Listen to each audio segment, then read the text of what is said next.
When you check your bank statement, it looks like a clean, simple timeline of what you spent. But in reality, what you're seeing is the final version of a much more complex process. Every transaction goes through multiple stages: authorization, pending, and posting. When you swipe your debit card, the bank first places a temporary approval called an authorization hold, which reserves funds but doesn't fully deduct them yet. This is why sometimes your balance looks higher than what you can actually spend, because part of your money is already locked in pending transactions that haven't officially posted. Now, here's where it becomes important at an advanced level. Not all transactions move at the same speed. Card payments, ACH withdrawals, like bills, and direct debits all follow different timelines. For example, an ACH payment, like your electricity bill, might take 2 to 3 days to post, while a debit card purchase might show instantly but settle later.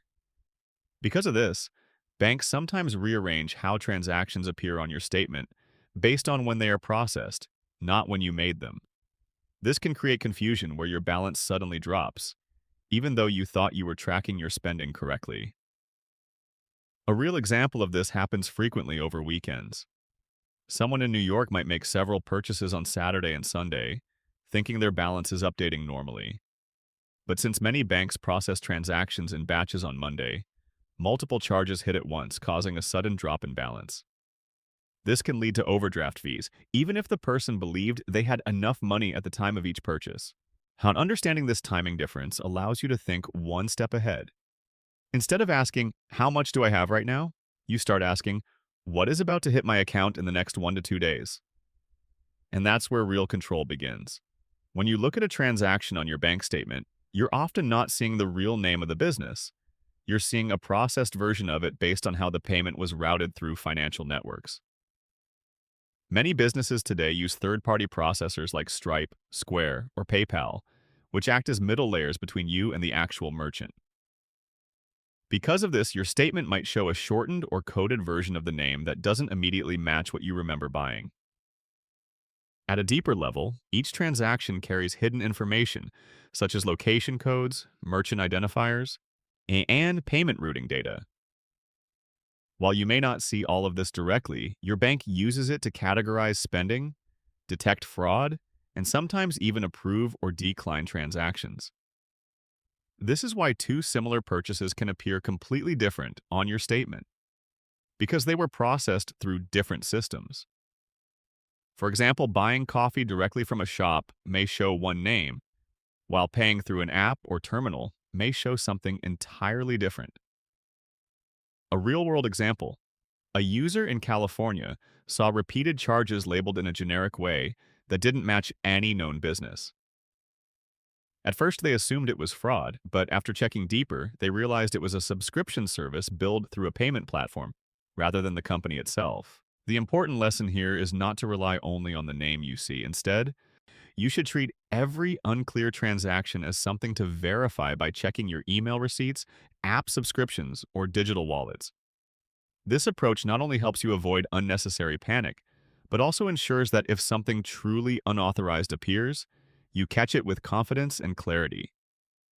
One of the biggest mistakes people make is assuming that if a charge looks normal, it must be correct. But in reality, many financial errors are subtle and easy to miss.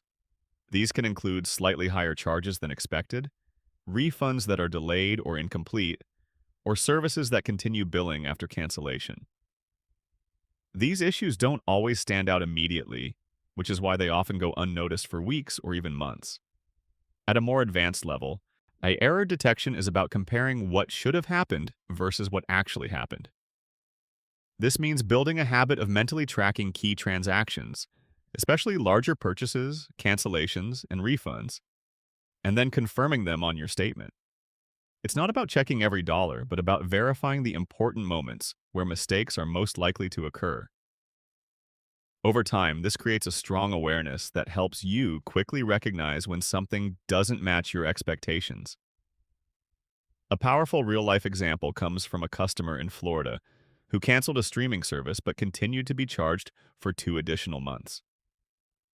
Because the amount was small, they didn't notice right away. By the time they tried to dispute it, the process became more complicated and time-consuming.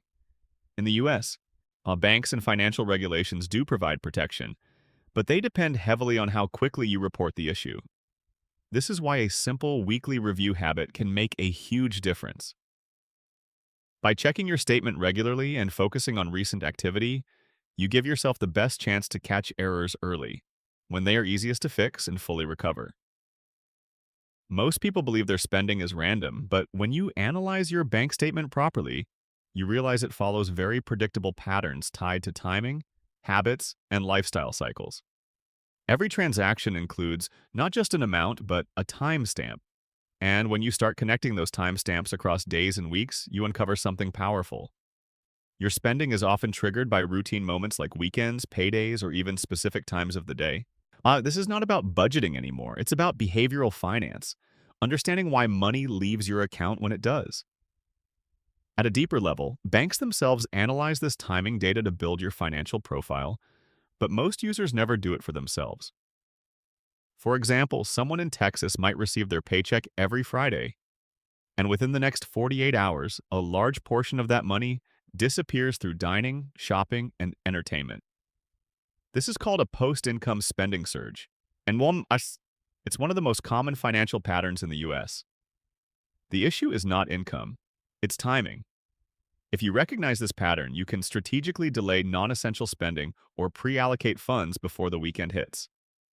That small shift alone can dramatically improve financial stability without increasing income. Another layer to this is end-of-cycle pressure, where spending becomes tighter toward the end of the month. A user might notice that their account consistently drops to its lowest point right before their next paycheck.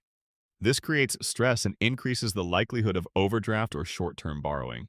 By identifying this recurring low balance window, you can plan ahead, either by adjusting bill timing or building a small buffer. The key insight here is simple but powerful. Your bank statement is showing you your behavioral patterns in time, not just numbers. And once you see those patterns, you can start controlling them instead of repeating them. One of the most dangerous things about modern banking is not large, obvious expenses. It's the quiet accumulation of small, recurring charges that blend into your normal activity. These charges are designed to feel insignificant individually, which is why they rarely get questioned. But over time, they form a steady drain that most people never fully notice until it becomes significant. This is especially common in today's subscription-based economy, where services automatically renew without requiring active decisions each month. At a deeper level, these recurring charges often operate on different billing cycles, some monthly, some every 4 weeks, some annually, making them harder to track mentally. This irregularity creates what can be called subscription blindness, where users lose track of how many services they are actually paying for. For example, a person in Illinois might have multiple streaming platforms, cloud storage services, fitness apps, and digital tools, all charging at different times. Because the amounts are spread out, they never feel like a single expense, even though collectively they may exceed $100 or more each month. There's also a psychological factor involved. Small charges don't trigger the same emotional response as large ones, so they don't get reviewed or questioned. This is why they persist for long periods. A smart approach is to scan your bank statement specifically for repeating numbers and recurring dates, rather than looking at each transaction individually.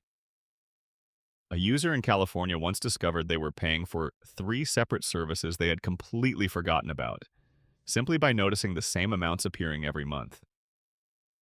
The key takeaway is that financial leaks are rarely dramatic. They are slow, consistent, and easy to ignore unless you actively look for patterns. Most people treat their bank statement as a record of what already happened, but the real power comes when you start using it to predict what's about to happen next. When you analyze your past 2 or 3 months of activity, you begin to see consistent patterns in both income and expenses. These patterns allow you to build a simple mental forecast of your future balance, helping you avoid surprises before they occur. This is not complicated financial modeling. It's simply recognizing recurring behavior and projecting it forward. At a deeper level, this becomes a form of cash flow awareness, where you understand not just how much money you have, but how it moves over time. For example, someone in California working freelance might notice that their income arrives at irregular intervals while their expenses, rent, utilities, subscriptions, remain fixed. This mismatch creates periods where their account feels stable, followed by sudden pressure when bills hit before new income arrives. By identifying this pattern, they can prepare in advance by setting aside funds during higher income periods, smoothing out the financial cycle. Another important insight is recognizing predictable expense clusters, moments when multiple bills hit around the same time.